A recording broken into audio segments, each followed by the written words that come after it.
In 1933, the United States once again declared bankruptcy.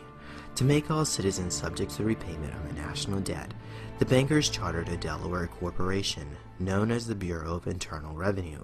But this corporation was illegally masquerading as part of the government, placing them under constant threat of lawsuit. To escape this litigation, they moved their jurisdiction outside of the United States to Puerto Rico. This occurred in 1953 when they changed their name to the Internal Revenue Service, or IRS, incorporated as a Puerto Rican trust within the division of the Department of the Treasury of the Commonwealth of Puerto Rico.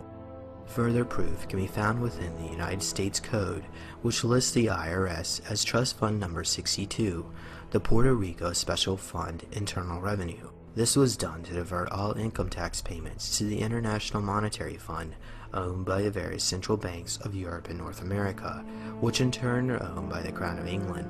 There is a substantial, conclusive body of evidence that proves that our income tax system represents the most pernicious form of tyranny.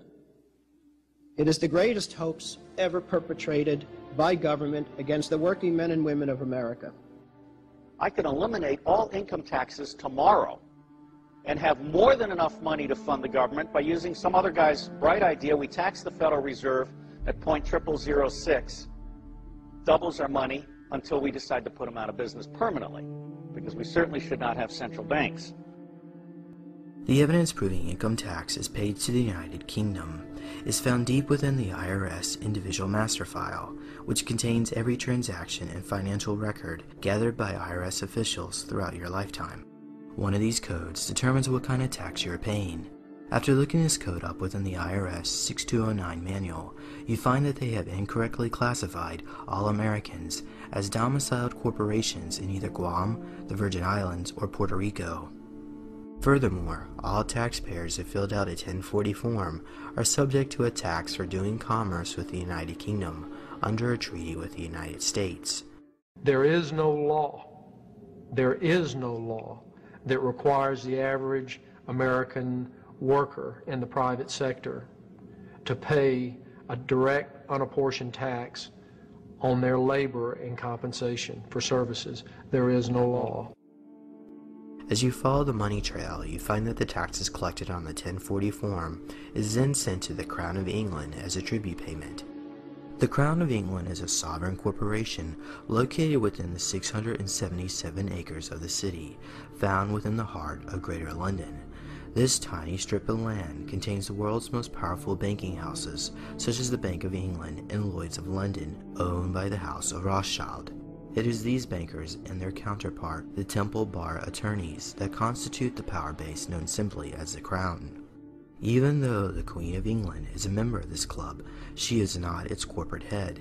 That job was given to the Pontiff of Rome. The Pope was given control over the monarchy with the signing of the Treaty of 1213 between King John and Pope Innocent III, which forever pledged England as a vassal state of the Holy Roman Empire.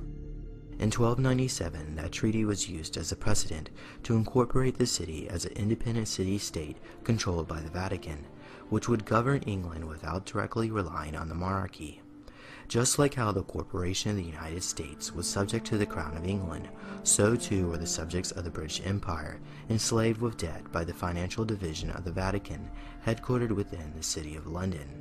Today, this small clique of bankers have full authority over the affairs of Parliament, and this has been the case since 1694, when Pope Innocent XI hired William of Orange to depose the Stuart kings and charter the Bank of England. Located within the Crown of England is the original Federal Reserve Charter, which according to the Farmer Claims legal team, allocates that 67% of the income tax collected by the IRS was be divided to the Crown of England. Another 23% was be paid as a dividend to the 300 shareholders of the Federal Reserve Bank, and the last 10% was be paid to the employees of the IRS to keep them quiet about this sweet deal. Since 1913, none of the income tax collected by the IRS has gone to the federal government. The federal government is funded totally through black budget sources, such as drug trafficking and off-budget accounting on the Comprehensive Annual Financial Report.